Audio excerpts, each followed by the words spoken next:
इस गाने का नाम है अविरिया ए जान। गाना शानदार है, लाजवाब है, होली स्पेशल गाना है दोस्तों। और आस्था सिंह का शादी हो गया है दोस्तों, और उसी लेवल में आ गए हैं दोस्तों, क्योंकि इंडस्ट्री अब छोड़ने वाले हैं कुछ दिन, 10-15 दिन तो अभी छोड़वे करेंगे। तो उसी लेवल पे गाना लेकर आए हैं। इस गाने की सिंगर अरविंद कलाकल्लू और खुशी कक्कर आवाज़ दी है इस गाने में। और इस गाने की जो लिरिक्स है रोशन सिंह विश्वास, जो कि कमाल और गजब लिरिक्स लिखे हैं यार, सुनो ना दिमाग हिल जाएगा।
ये जो गाना रिलीज किया गया है कल्लू म्यूजिक वर्ल्ड पावर से इस गाने को रिलीज किया गया है। इस गाने में जो म्यूजिक शानदार और गजब डालने की कोई कमी नहीं है दोस्तों। प्रियांशु सिंह जो कि कमाल म्यूजिक डालते हैं भाई।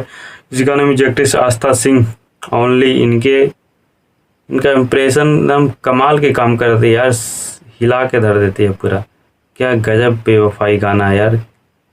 और हाल ही में शादी की है आस्था सिंह, और उसी लेवल में सेट भी गाता है, सेट भी खाटा है ये गाना शादी के बाद, ये वाला गाना, क्योंकि इंडस्ट्री अभी छोड़ने वाली है तो ये चलेगा यार, देखो ना।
कि गाना कैसा लगा दोस्तों, और गाना अच्छा लगा तो मेरे वीडियो को डिस्क्रिप्शन में वीडियो की लिंक डाल दे दोस्तों, वहाँ से क्लिक करके देख सकते हैं। तो कल्लू म्यूजिक वर्ल्ड पावर पर जाकर वहाँ से भी क्लिक करके, गाना शानदार है, लाजवाब है। एक बार ओरिजिनल वीडियो जरूर सुनिएगा दोस्तों।